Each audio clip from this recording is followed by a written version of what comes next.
नमस्कार बच्चों। और वो घड़ी आ ही गई है जब हम अपने मैथ का पहला चैप्टर पढ़ेंगे। और सबसे पहले मैं आपका स्वागत करता हूं अपने YouTube चैनल बिकम टॉपर पे। और जैसा कि आप जानते हैं कि मैंने हम लोगों ने मिलके, पूरी टीम ने मिलके सारा संशोधित जो भी पाठ्यक्रम था यूपी बोर्ड का, जो भी बोर्ड है, हमने आपको बेसिकली मैंने यूपी बोर्ड का आपको बताया था कि ये चेंजेस हुए हैं, ये ऐसी ऐसी चीज़ें हैं। बाकी अगर सीबीएसई वाले भी पढ़ना चाहते हैं तो वो भी आराम से पढ़ सकते हैं, क्योंकि क्लासें हमेशा बाइलिंगुअल आ रही हैं।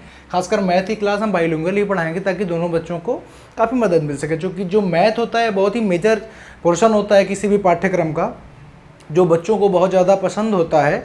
और अच्छा टीचर ना मिल पाने कारण कहीं ना कहीं उसका इस समय अभाव चल रहा है, चूँकि कोविड-19 चल रहा है, इसलिए ज़्यादा व्यवस्थाएं नहीं हो पा रही हैं। तो इसीलिए हम चालू करते हैं तो ज़रा 2-3 बातें हो जाती हैं। तो अगर आप लोग चाहते हैं कि पीडीएफ मिल जाए, जो भी क्वेश्चन हो रहा है उसका सब कुछ मिल जाए, तो आप क्या करो, सबसे पहली बात तो डिस्क्रिप्शन में सब कुछ दिया है, वहाँ से आप देख लो। और अगर कोई चाहता है, हम बता दें, कोचिंग का ऐप भी है।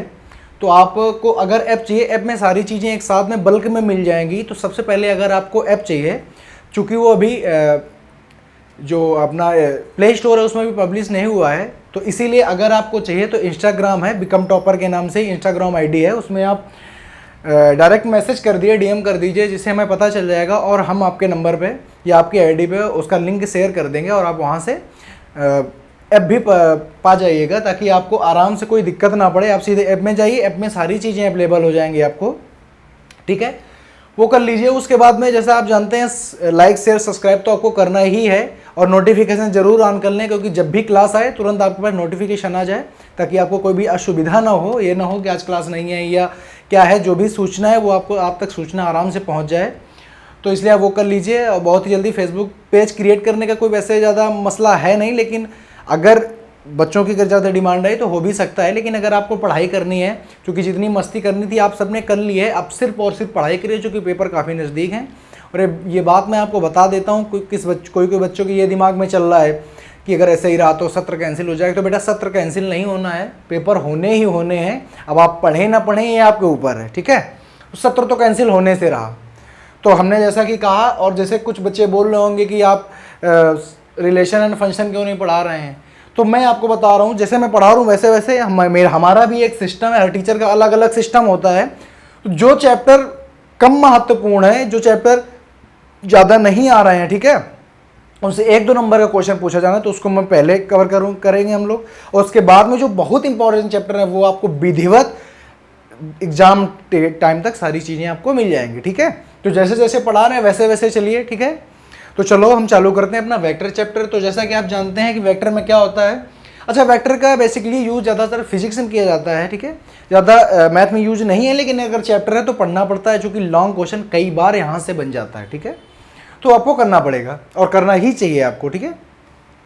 तो अब हम चालू करेंगे वेक्टर। तो वेक्टर में 2 चीज़ें आती हैं। कुछ राशियां वेक्टर होती हैं जिनको बोलते हैं सदिश, और कुछ होती हैं अदिश। सबसे पहले वेक्टर के बारे में जान लेते हैं, वेक्टर क्या होता है। तो कहता है ऐसी राशियां जिनमें मैग्नीट्यूड का मतलब परिणाम के साथ साथ दिशा भी हो, उन्हें हम क्या कहते हैं, उन्हें हम कहते हैं सदिश राशियां। ऐसी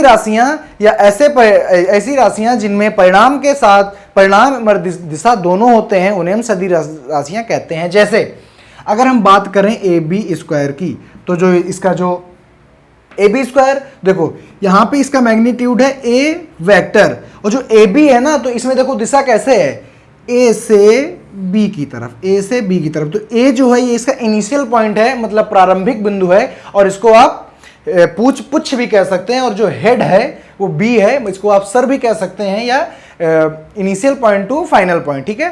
देखो इसमें क्या है कि जो ए है ना, जो ए वेक्टर, जो इसकी लेंथ है, वो ए टू बी है। लेंथ कहाँ से है, ए टू बी है। तो इसमें बेटा मैग्नीट्यूड मतलब परिणाम के साथ साथ इसमें डायरेक्शन, दिशा भी दी होती है। तो ऐसे जो परिणाम होते हैं उनको हम बोलते हैं सदिश या वेक्टर। अब अगर हम बात करें स्केलर की, स्केलर का मतलब होता है अदिश। क्या, अदिश। तो ऐसी वो सारी राशियां जिनमें सिर्फ और सिर्फ क्या होता है, परिमाण होता है, मैग्नीट्यूड होता है, बल्कि डायरेक्शन नहीं होती, दिशा नहीं होती, ऐसी राशियों को हम बोलते हैं अदिश राशियां। जैसे अगर मैं बोल दूं कि 10 किलोमीटर, तो बेटा जरा हमको ये चीज बताना कि 10 किलोमीटर में आपको क्या पता चला, 10 kilometre right, 10 kilometre left, after में ऐसे मैंने कुछ बोला? ऐसा मैंने कुछ भी नहीं बोला है, मैंने सिर्फ कहा 10 किलोमीटर। तो आप ये कहोगे 10 किलोमीटर क्या, 10 किलोमीटर सीधे जाना है, इधर जाना है, उधर जाना है, कहाँ जाना है, नहीं पता है। तो सिर्फ और सिर्फ मेरे पास परिमाण तो है, मतलब मैग्नीट्यूड है, लेकिन दिशा नहीं है। तो ऐसी राशियां जिनमें परिमाण तो होता है लेकिन दिशा नहीं होती है, उनको हम कहते हैं अदिश राशियां। क्या कहते हैं भैया? अदिश राशियां बोलते हैं। ठीक है, चलो अब बात करते हैं भाई पोजीशन वेक्टर की। एक छोटा सा आता है, इसी के आगे जुड़ा होता है। तो बात ये दोनों चीजें समझ में आ गई। इसका एग्जांपल है, और इसके एग्जांपल और हो सकते हैं। जैसे अदिश के अगर एग्जांपल की बात करें तो ताप है, ठीक है, दाब है, और क्या है, द्रव्यमान है, बहुत सारी चीजें होती हैं। तो ये सब आपको फिजिक्स में पढ़ने के लिए मिलती हैं। यहाँ पे इनका कोई खासा कोई मतलब नहीं है, लेकिन फिर भी आप देखना है तो आप देख सकते हैं। जैसे इसकी अगर बात करें, वेग है, ठीक है, विस्थापन है, ये कैसे हैं? सदिश हैं। ठीक है, क्योंकि इनमें परिमाण के साथ साथ क्या होती है? दिशा भी होती है, इसलिए इनको क्या बोलते हैं? सदिश बोलते हैं। ठीक है, चलो अब आगे बात करते हैं। अगर हम बात करते हैं पोजीशन वेक्टर की, क्या करते हैं? पोजीशन वेक्टर हिंदी में बात करें तो होता है स्थित सदिश। क्या होता है? स्थित सदिश। तो अगर हम बात करें स्थित सदिश की, तो स्थित सदिश बेटा क्या होता है? जैसे मान लिया मैंने ये चतुर्थांश है, इसमें मान लिया कि मैंने, और इसमें देखो क्या होता है, एक्स वाई जेड सब चतुर्थांश होते हैं। तो यहाँ पे मैंने स्पेस पे कोई बिंदु मान लिया, लेकिन मैं आपकी जानकारी के लिए बता दूं कि यहाँ मैं 3D चित्र नहीं बना सकता हूँ। क्यों नहीं बना सकता हूँ? क्योंकि ये जो बोर्ड है ना, ये 2D है, कभी भी हम 3D बना ही नहीं सकते हैं, सिर्फ होलोग्राम में ही उसको दिखाया जा सकता है। बात समझ में आ गई? तो इसलिए क्या है कि 2D से ही काम चला। इसमें ऐसा आप ऐसा आभास करो कि इसमें तीनों तल एक्स वाई जेड। तो अगर हम यहाँ पे एक मान लें 0,0,0 होगा, यही तो होता है ओरिजिन पॉइंट का। यहाँ पे मैंने एक मान लिया, कोई पॉइंट मान लिया P, जिसका है निर्देशांक है एक्स वाई और जेड। तो अगर हम इसके स्थित सदिश की बात करें तो स्थित सदिश का क्या हो जाएगा? OP vector. क्योंकि अब देखो ओपी वेक्टर हो जाएगा तो यहां से हम कैसे बनाएंगे? यहां से इसको ओरिजिन लेंगे, ये है इसका प्रारंभिक बिंदु और ये है इसका अंतिम बिंदु, तो इसलिए हो गया ओपी वेक्टर हो गया। बात समझ में आ गई? तो अगर कभी आपसे पूछ ले कि ओपी वेक्टर की हमें लंबाई बताओ, क्या पूछ ले? OP vector. तो अच्छा स्थित सदिश बात समझ में आई कि नहीं? स्थित सदिश, स्थित सदिश का मतलब होता है कि एक ओरिजिन पॉइंट से उत्पन्न होने वाले सारे, अब जैसे देखो यहाँ पे, देखो यहाँ पे यही ओरिजिन पॉइंट है, यहाँ पे मैंने बनाया ए, तो हो गया ओ ए वेक्टर। क्या हो गया? ओ ए वेक्टर। तो अगर इसकी बात करें तो ये हो जाएगा ए वेक्टर। एक और खास चीज सुन लीजिए कि जब हम वेक्टर चैप्टर पढ़ाएंगे तो जितने हम कैपिटल लेटर शब्दों का प्रयोग करेंगे, ए बी सी डी, जो कैपिटल लेटर का प्रयोग करेंगे वो सब हम स्थित सदिश दिखाने के लिए प्रयोग करेंगे, जैसे ओ ए वेक्टर। और अगर कहीं भी आपको स्मॉल लेटर का प्रयोग मिल जाता है, वो है मैग्नीट्यूड। जैसे अगर हम कह दें कि देखो ओ ए वेक्टर का मैग्नीट्यूड कितना है, परिमाण कितना है, ए है, तो O A vector is equal to A vector. तो जो स्मॉल लेटर से चीजें लिखी जाती हैं वो होता है उसका परिमाण। क्या होता है? परिमाण। और जो कैपिटल लेटर से लिखा जाता है वो होता है स्थित सदिश। क्या होता है? स्थित सदिश। ठीक है, अब अगर और हम खींच लें यहां से, यहीं से हमने खींचा ओ बी वेक्टर, ये क्या है? B vector. इसका परिमाण कितना है? B vector. इसका स्थित सदिश कैसे लिखोगे? O B vector. क्या लिखोगे? O B vector. तो बेटा यहां से एक चीज समझ में आई होगी कि मैं यहाँ पे O लिख रहा हूं, यहाँ पे B लिख रहा हूं। इसका क्या मतलब है? इसका मतलब ये है कि O से शुरू होगा, मतलब O क्या है? प्रारंभिक बिंदु है या हेड है, और सॉरी टेल है, पुच्छ है, और B क्या है? हेड है या अंतिम बिंदु है। तो अगर कभी भी आपको लिखना आ जाए, जैसे हमने लिख दिया ए बी वेक्टर, अगर मैं कह दूं वेक्टर खींच के दिखाओ, तो कैसे खींचोगे बेटा? कैसे खींचोगे?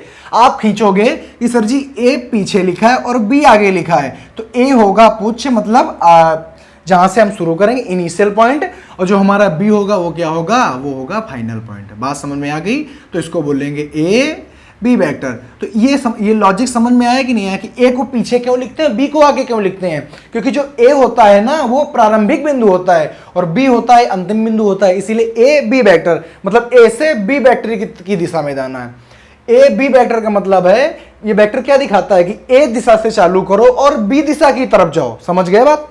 इसका मैग्नीट्यूड कुछ भी दे सकता है। मैग्नीट्यूड क्या होता है कि जैसे ए वेक्टर से आप बी वेक्टर की तरफ गए तो आप कितना गए, तो कितना गए आप, तो हमने मान लिया कि आप गए ए वेक्टर चले गए। बात समझ में आई?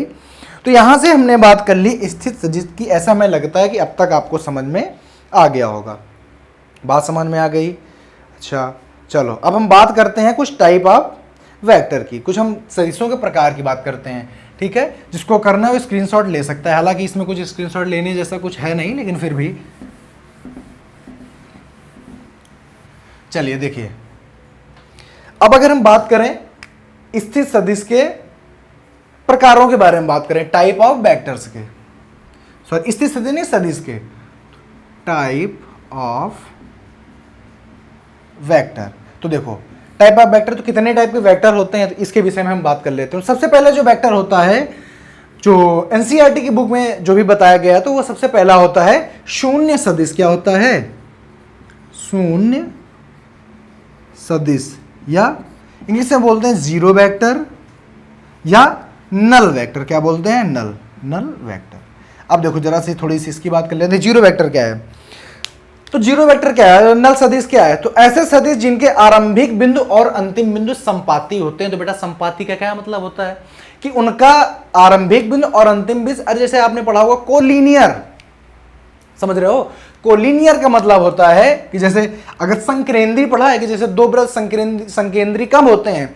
जब जैसे ये देखो, एक ये वृत्त है और एक ये वृत्त, ये दोनों संकेंद्री हैं, मतलब इनके जो केंद्र हैं वो कहाँ हैं? एक ही जगह पे हैं। ऐसे ही हमारा नल वेक्टर होता है कि इसका आरंभिक बिंदु और अंतिम बिंदु संपाती होता है। जैसे देखो नल वेक्टर क्या होता है, ये देखो ये है नल वेक्टर। क्या क्या समझ में आया? वृत्त नहीं बनाया है। अगर हम कोई भी एक पॉइंट रख दें, कोई भी अगर हम पॉइंट रख दें तो ये है नल वेक्टर।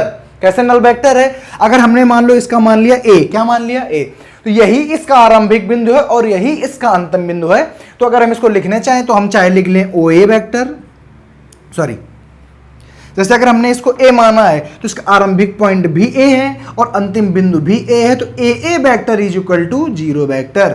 बात समझ में आ गई? तो कभी भी अगर आपको ये लिखा मिल जाता है कि ए वेक्टर मतलब उसी के साथ सदिश, समझ गए? किसी भी अल्फाबेटिकल लेटर का उसी के साथ सदिश हमेशा क्या होता है? जीरो सदिश होता है। जैसे अगर मैं बात कर लूं, मान लो हमने पॉइंट लिया, हमने इसको मान लिया जीरो, अगर इसको दर्शाऊं तो कैसे लिखोगे? Zero vector, sorry O vector is equal to zero vector. मतलब किसी भी लेटर का उसी लेटर के साथ सदिश क्या होता है? जीरो होता है। अगर हम बात करें बीबी वेक्टर, कभी भी आ जाए, आपको ऐसे लिख के आ जाए बीबी वेक्टर, तो आप आंख बंद करके बता सकते हो कि ये जीरो वेक्टर है। अगर आपको कभी आ जाए सी वेक्टर, तो ये भी क्या है? जीरो वेक्टर है। और जीरो वेक्टर की वैल्यू भी कितनी होती है? जीरो होती है। बात समझ में आ गई? तो ये कहलाते हैं जीरो वेक्टर कहलाते हैं। तो A vector, Bibi vector, C vector, D vector, कभी भी आपको सेम उसी लेटर के साथ में सदिश मिल जाए तो जीरो सदिश है, ठीक है? या जीरो वेक्टर या शून्य सदिश है। बात समझ में आ गई? अब अगर बात करें दूसरे की, तो दूसरा होता है मात्रक सदिश। समझ गए? मात्रक सदिश मतलब इसको इंग्लिश में क्या बोलते हैं? तो इंग्लिश में बउआ बोलते हैं इसको यूनिट वेक्टर। क्या बोलते हैं? Unit vector. यूनिट वेक्टर क्या है? यूनिट वेक्टर क्या है? जरा ध्यान से सुनेंगे। यूनिट वेक्टर क्या है? एक सदिश जिसका परिमाण एक होता है। क्या हो? ऐसा सदिश जिसका परिमाण क्या हो? एक हो, उसे क्या बोलते हैं? उसे बोलते हैं यूनिट वेक्टर। उसे क्या बोलते हैं? Unit vector. और ऐसे वेक्टर होते हैं, जैसे कोई भी हो सकता है यूनिट वेक्टर। जैसे मान लो कि हमने लिखा है ओ ए वेक्टर लिखा है, अगर इसका हमें परिमाण पता चल जाए क्या है? ए वेक्टर है, तो इसका मतलब ये है कि ये क्या है? यूनिट वेक्टर है। और अगर यूनिट वेक्टर निकालते कैसे? यूनिट वेक्टर निकालने का जो फार्मूला होता है वो होता है ए कैप इज इक्वल टू, क्या होता है? Small a cap is equal to A vector upon mod A vector. बात समझ में आ गई? मात्रक सदिश निकालने क्या होता है? यूनिट वेक्टर निकालने का फार्मूला क्या होता है? ए cap is equal to A vector upon mod A vector. बात समझ में आ गई कि नहीं आ गई? ये होता है A vector is equal to A vector upon mod A vector हो जाता है। बात समझ गए? अब देखो इतना समझ में आ गया। अब देखो आगे बताते हैं, समझना।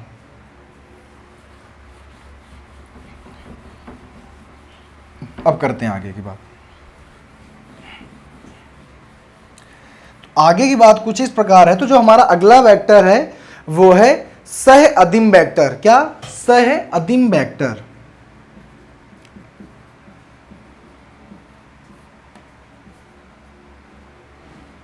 सह अदिम सदिश, इसको ही बोलते हैं को इनिशियल। क्या बोलते हैं? को इनिशियल वेक्टर क्या बोलते हैं? अच्छा, को इनिशियल का मतलब क्या है? देखो हिंदी में तो आपको कभी धोखा हो सकता है, ये अदीम क्या होता है? क्या होता है अदीम? आदि मानो तो होता नहीं है।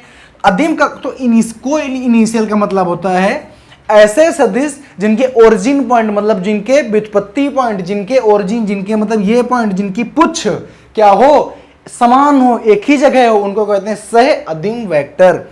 ऐसे वेक्टर दो या दो से अधिक ऐसे वेक्टर जिनका आरंभिक बिंदु क्या हो, एक हो, मतलब सेम हो। जैसे देखो हमने लिया ओ वेक्टर लिया, हमें लिखना है ओ ए वेक्टर, तो ऐसे तो लिखोगे ओ ए वेक्टर, देखो लिख गया ओ ए वेक्टर, सही है। अब देखो, अब अगर यहीं से मैं बना दूं ओ बी वेक्टर, क्या बना दूं? O B vector. तो जो ओ ए वेक्टर और ओ बी वेक्टर कैसे हैं? सह अदीम है, मतलब को इनिशियल। इनिशियल का मतलब होता है प्रारंभिक। क्या होता है? प्रारंभिक। तो कभी कभी हिंदी से ज्यादा इंग्लिश सरल हो जाती है, समझ रहे हैं आप? तो को इनिशियल का मतलब और इससे बना दो, और भी बना दो। मैंने बना दिया ओ सी, तो हो गया ओ सी वेक्टर। तो ये सब क्या है? ये देखो मैंने बना दिया ओ डी, डी बना दिया, तो क्या हो गया? ओ डी वेक्टर हो गया। डीओ नहीं, ओ डी। डीओ क्यों नहीं लिख सकते हैं? क्योंकि इसलिए नहीं लिख सकते हैं क्योंकि सर जी इनिशियल पॉइंट तो ओ है और जा कहां किस तरफ रहा है? डी की तरफ जा रहा है, तो ओ पहले लिखेंगे, डी बाद में लिखेंगे, ताकि ओ से डी की तरफ जाए, ठीक है? इसलिए करेंगे ओ डी वेक्टर। ये क्या है? ओ डी वेक्टर एक क्या है? पोजीशन वेक्टर है, स्थिति सदिश है। तो ऐसे वो दो या दो से अधिक ऐसे वेक्टर जिनके ओरिजिन पॉइंट, जिनके प्रारंभिक बिंदु एक जैसे हैं, उनको कहते हैं सह अदीम वेक्टर या को इनिशियल वेक्टर। अब बात करते हैं अगले वेक्टर की। देखो अगला क्या है?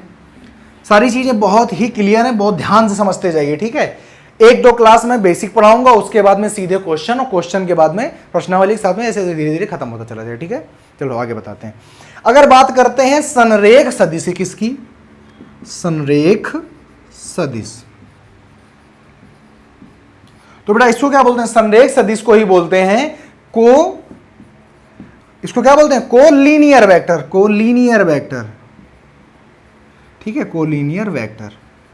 अब अच्छा बताओ संरेख सदिश क्या होते हैं? तो ऐसे दो या दो से अधिक सदिश जो एक ही रेखा के समांतर हों। एक ही रेखा के कैसे हों? एक ही रेखा के समांतर हों, उनको क्या कहते हैं? उनको कहते हैं संरेख सदिश। जैसे देखो हमने लिया ओ ए वेक्टर, क्या लिया? ओ ए वेक्टर, ठीक है? ये देखो ऐसे जा रहा है। अब ऐसे जाना चाहिए, एक ही रेखा, तो ऐसे एक इमेजिनरी रेखा मान लेते हैं। मान लो ये एक रेखा है, मान लिया ऐसे, या खींच लिया ये एक रेखा है। तो अगर इसी रेखा के समांतर, कैसे समांतर? तो जैसे अगर हम यहाँ पे मान लें, तो हम मान लें ए बी मान लें, सॉरी ए बी नहीं, सी बी मान लें, तो क्या हो जाएगा? C B vector. ये क्या हो जाएगा? ओ ए वेक्टर हो जाएगा। तो बेटा ओ ए वेक्टर और बी सी वेक्टर आपस में कैसे हैं? अब देखो यहाँ पे सी बी होगा, बी सी नहीं होगा, ठीक है? C B vector. तो अगर हम बात करें ओ ए वेक्टर और सी बी वेक्टर कैसे हैं, तो ये आपस में कहते हैं संरेख सदिश हैं, कोलिनियर हैं। क्यों कोलिनियर हैं? क्योंकि सर जी ये एक इमेजिनरी लाइन के कैसे हैं? दोनों समांतर हैं। और कभी ऐसे मत बना देना, समांतर का मतलब ऐसे करके बना दो, ये नहीं। और इसको लिख दो ओ ए वेक्टर और इसको लिख दो बी सी वेक्टर। बात समझ गए? ऐसे नहीं करना, क्योंकि ये आपस में दोनों वेक्टर समांतर हो गए, ऐसे नहीं। एक किसी भी लाइन के दो वेक्टर अगर इस लाइन के समांतर हैं तो वो कोलिनियर वेक्टर होते हैं, ठीक है? अब बात करते हैं आगे। अब बात हमारी आ गई समान सदिश पर। किस पे आ गई? समान सदिश पे आ गई। समझते जाइए, और जो सारी चीजें बहुत ही ज्यादा क्लियर है। कोई अगर डाउट है तो मैंने आपको पहले ही ऑप्शन बता दिया है कि टेलीग्राम चैनल जो है उसका भी नाम बिकम्स टॉपर है। वहां पे आके आप वहाँ भी अपने सुझाव दे सकते हैं, क्योंकि उसमें मैसेज नहीं होता, तो आप फोटो खींच के डाल सकते हैं कि मुझे ये नहीं है, तो वहाँ पे सारी चीज़ें हो जाएंगी, ठीक है? या तो ऐप में आप भी मैसेज कर सकते हैं, सॉरी ऐप में भी देख सकते हैं। चलो अगला बात करें समान सदिश किसकी? समान सदिश, इसको बेटा बोलते हैं इक्वल वेक्टर। क्या बोलते हैं? Equal vector. बेटा अगर समान सदिश की बात करें, समान सदिश क्या होता है? तो ऐसे दो सदिश जिनकी दिशाएं व परिमाण, magnitude and direction are equal, परिमाण और दिशाएं दोनों बराबर हो, तो ऐसे वेक्टर को हम कहते हैं समान वेक्टर। जैसे ये देखो, अब बेटा अगर दिशाएं बराबर होंगी, मैग्नीट्यूड बराबर होंगे, ये एक दूसरे के समांतर भी होंगे। बताओ गलत कह रहे हैं? अगर दिशाएं बराबर होंगी और अगर समान होंगे, एक दूसरे के समांतर भी तो होंगे। भाई कैसे भी बना सकते हो आप, कोई दिक्कत नहीं। जैसे अगर ऐसे नहीं बनाना तो आप ऐसे ही बना सकते हो, समांतर हो भी सकते हैं और नहीं भी हो सकते हैं। जैसे अगर बात करें, हमने लिखा यहाँ पे ओ ए वेक्टर, इसका मैग्नीट्यूड है ए वेक्टर, ठीक है, यहाँ पे लिखा ओ बी वैक्टर, इसका मैग्नीट्यूड है बी वैक्टर। तो यहाँ पे इसकी जो दिशाएं हैं, दिशाएं और वह परिणाम, magnitude and direction are equal, इसे क्या कहते हैं, इसे कहते हैं हम इक्वल वेक्टर या समान सदिश। तो ये क्या हो जाएगा, A vector is equal to B vector. तो जब भी कभी समान सदिश आएगा, ऐसा नहीं है कि इनको हम क्यों पढ़ा रहे हैं, क्योंकि क्वेश्चन में यूज होंगे, समझ रहे हो, तो आपको बताना पड़ेगा समान सदिश है। अगर कभी उसने समान सदिश लिख दिया तो अपने मन से आप दोनों के परिमाण को कैसा कर लोगे, इक्वल कर लोगे अपने सवाल को लगाने के लिए। ठीक है, समझ गया समान सदिश क्या है। समान सदिश वो सदिश हैं, समान सदिश वो सदिश हैं जिनके परिमाण व दिशाएं दोनों कैसी हों, बराबर हों, एक जैसी हों, उन्हें हम कहते हैं समान सदिश। ठीक है, अब बात करते हैं समान सदिश के बाद में ऋणात्मक सदिश की बात करते हैं। क्या करते हैं, ऋणात्मक सदिश की बात। ऋणात्मक सदिश, इसको बोलते हैं बेटा निगेटिव वेक्टर। क्या बोलते हैं, निगेटिव वेक्टर। अब देखो इसमें देखो, अब बेटा निगेटिव वेक्टर क्या होता है, तो जरा से एक बात बता दूं, दो या दो से अधिक ऐसे वेक्टर, दो या दो से अधिक ऐसे वेक्टर जिनके क्या, जिनकी परिमाण तो आपस में बराबर हो, मतलब मैग्नीट्यूड तो आर इक्वल, बट लेकिन दिशाएं कैसी हों, अलग अलग हों, विपरीत हों, दोनों की उल्टा हों, but opposite in direction, that is called negative vector. उन्हें क्या बोलते हैं, ऋणात्मक सदिश बोलते हैं। जैसे देखो, उसी को उठा लेते हैं, हमने लिया ओ ए वेक्टर, इसका मैग्नीट्यूड है ए वेक्टर। हमने लिया ओ बी वेक्टर, इसका भी मैग्नीट्यूड क्या है, बी वेक्टर। लेकिन बेटा देखो, ओ ए वेक्टर तो ए वेक्टर है, तो इसकी दिशा किधर है, इधर की तरफ है, लेकिन जो इसकी दिशा होगी वो हो जाएगी इधर की तरफ। तो अब क्या हो जाएगा बताओ, तो अब बेटा ये हो जाएगा A vector is equal to minus का बी वेक्टर। मैग्नीट्यूड बराबर होंगे, लेकिन ये क्या हो जाएगा, ऋण में हो जाएगा। तो अगर अब इसकी बात करें तो ये हो जाएगा, दोनों को एक ही मान लो, इसको मान लिया ए बी और इसको भी मान लिया ए बी। ठीक है, क्या हो जाएगा, A B vector is equal to minus का ए बी वैक्टर, माइनस का बी ए, सॉरी माइनस का बी ए वैक्टर। ये यही तो है, समझ गए बात को। तो ऐसे दो वैक्टर जिनके परिमाण तो बराबर हों लेकिन दिशाएं कैसी हों, अलग अलग हों, विपरीत हों, तो उनको क्या कहते हैं, तो उनको हम कहते हैं अपोजिट सदिश। बात समझ गए। चलो अब हम एग्जाम्पल नंबर पहले की तरफ, हमारे सारे टाइप के सदिश हो गए हैं, हम एग्जाम्पल नंबर पहले की तरफ मूव करेंगे और फटाफट पहली प्रश्नावली लगाएंगे। ठीक है, चलो आगे हटा दिया जाए। मुझे ऐसा लगता है कि अभी तक मैंने जितना पढ़ाया आप सबको समझ में पक्का आ गया होगा, और अगर नहीं आया तो वीडियो को आप रिवाइंड करके दोबारा भी देख सकते हैं। ठीक है, देखो अब हम बात करते हैं पहले की। तो जो पहला, अगर जैसे उदाहरण पहला कह दिया जाए, अब एक और चीज़ आपको थोड़ी सी बता देते हैं, यहाँ पे जरा गौर करिएगा। आपने मैप पढ़ा होगा, तो अभी आप देखते हैं, कहते हैं जिधर सूरज उगता है उधर क्या होता है, उधर पूरब होता है, उसके विपरीत पश्चिम होता है, और जिधर अपना क्या है बांग्लादेश है, अगर मतलब या तो हम कहते हैं कि साइड में उत्तर है, जिधर ध्रुव तारा और इधर दक्षिण है। मतलब अब मैं ये कह रहा हूँ कि आप फिजिकल जानते हैं क्या होता है, लेकिन हम मैप की बात करते हैं जो हम बोर्ड में बनाते हैं, जहाँ 2D बनाते हैं मैप। ठीक है, जैसे इंडिया का मैप है, तो बेटा ऊपर क्या होता है, ऊपर होता है नॉर्थ, नीचे होता है साउथ, और इधर होता है ईस्ट और इधर होता है वेस्ट, उत्तर दक्षिण पूरब और पश्चिम। ठीक है, अब देखो जो इनके बीच बीच में भी कुछ दिशाएं होती हैं, ये क्या होती हैं, बीच बीच में दिशाएं। ये बेटा कौन सी दिशा होती है बताओ, तो कभी उत्तर पूर्व सुना है, उत्तर पूर्वी राज्य, तो क्या होता है, यही होते हैं उत्तर पूर्व, नॉर्थ ईस्ट, उत्तर पूर्वी, क्या उत्तर पूर्व। समझ गए। बात करें इसकी, ईस्ट साउथ नहीं बोलोगे, क्या बोलोगे, साउथ ईस्ट बोलने के लिए बोल सकते हो, लेकिन कभी तुमने ऐसा सुना है क्या, पूर्व दक्षिण, दक्षिण पूर्व सुना होगा, तो यही भी हो जाएगा साउथ ईस्ट, दक्षिण पूर्व।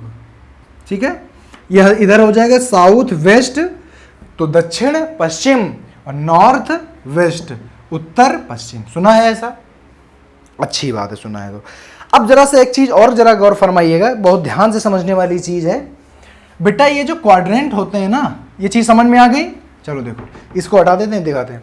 ये जो क्वाड्रेंट होते हैं वो क्या होते हैं, वो एक दूसरे पे 90 डिग्री पे होते हैं। कितने पे होते हैं, 90 डिग्री पे होते हैं। समझ गया बात को। मतलब ये वाला क्वाड्रेंट, इसको अगर क्वाड्रेंट के हिसाब से माने तो एक्स अक्ष एक्स डैश, वाई अक्ष वाई डैश, ऐसे तो होता है। तो ये कैसे होते हैं, 90 डिग्री पे होते हैं। तो मतलब उत्तर पूरब से कितने डिग्री पर है? 90 डिग्री पर। अगर बात करें दक्षिण पूरब से कितनी डिग्री पर है? 90 डिग्री पे है। समझ लो, सब 90 90 90 होते। अब देखो, अब पहला क्वेश्चन, दक्षिण से 30 डिग्री पश्चिम में 40 किलोमीटर के विस्थापन का आलेख निरूपण करो। कैसे करोगे? आलेख निरूपण करना है तुमको। अब तुमसे क्या बोला गया? अब उसको बना रहे हैं, इधर देखो आके। तो सबसे पहले आप तो अपना ये बना लो, नॉर्थ, साउथ, ईस्ट और वेस्ट। बन गया। क्या कह रहा है? दक्षिण से 30 पश्चिम में, कितना? दक्षिण से 30 डिग्री पश्चिम, वेस्ट। तो ये है दक्षिण और ये है पश्चिम। तो बेटा कभी भी गलती मत कर बैठना, कभी भी जिसका नाम पहले लिया जाएगा उधर से ही एंगल बने। कैसे? कह रहा है कि दक्षिण से पश्चिम, मतलब दक्षिण से पश्चिम मतलब एंगल इसके साथ बनना है। समझ रहे हो? कितना? 30 डिग्री के विस्थापन को निरूपित कीजिए। तो हमने लिया यहां से, वही अपना चांदा रखा और यहां से बना लिया। तो ये आया हमारा 30 डिग्री। कितना आया? 30 डिग्री। और क्या कह रहा था? 30-40 किलोमीटर के विस्थापन को दिखाइए। तो 40 किलोमीटर, ये मान लो 40 किलोमीटर है, ठीक है। तो ये देखो इसका विस्थापन, और इसका इस से लिख लो ओ पी। तो अगर बात करें क्या है इसका, तो हो जाएगा O P vector is equal to 40 kilometre. समझ गए? तो ये आपको सिर्फ और सिर्फ क्या करना था? आपको निरूपित करना था। तो ऐसे आप क्या करोगे? इसको निरूपित कर दोगे। समझ गए कि नहीं समझ गए?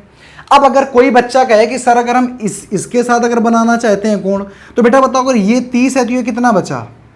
ये बचा 60 अंश। तो अगर धोखे से कभी अगर आप इसके साथ बना दें, आप कह दें कि हम वेस्ट के साथ बनाएंगे। ध्यान से मेरी बात सुनो। कह रहा है दक्षिण से 30 डिग्री पश्चिम। समझ रहे हो? दक्षिण से, तो मतलब जो कोण बनेगा वो दक्षिण की लाइन को देखकर इसके साथ में सट के बनेगा। अगर वो कह देता पश्चिम से 30 डिग्री, कहां? साउथ। पश्चिम से 30 डिग्री दक्षिण, तो बेटा फिर पश्चिम के साथ में एंगल बनता, मतलब एंगल कुछ इस टाइप से बना होता है। ये देखो इस टाइप से बना होता है 30, और इधर 60 छूटा होता है। समझ रहे हो ना मेरी बात, मैं क्या कह रहा हूं? ये चीज आपको बहुत खास ध्यान देनी है कि किससे कह रहा है और किसकी तरफ कह रहा है, ठीक है। अब देखो देखो फटाफट दूसरा सवाल करते हैं। दूसरी बात क्या है? सबसे पहले आपको पता होना चाहिए क्या, कहाँ, क्या है, क्या नहीं है, ठीक है। अगला देखो, दूसरा नंबर, उदाहरण नंबर जो दूसरा, एग्जाम्पल नंबर दूसरा है, वो कह रहा है कि निम्न नामों में से सदिश रूप को बताइए। कह रहा है, अच्छा बताना ध्यान से। 5 सेकंड क्या है बताओ? 5 सेकंड क्या है? सदिश है कि अदिश है? बताइए। तो 5 सेकंड है ना केवल। क्या कह रहा है? 5 सेकंड क्या दिशा है? नहीं है। क्या है? स्केलर है। क्या है? स्केलर, मतलब अदिश है। अगर बात करें 100 सेंटीमीटर क्यूब, ये भी क्या है? दिशा पता है? नहीं पता, अदिश।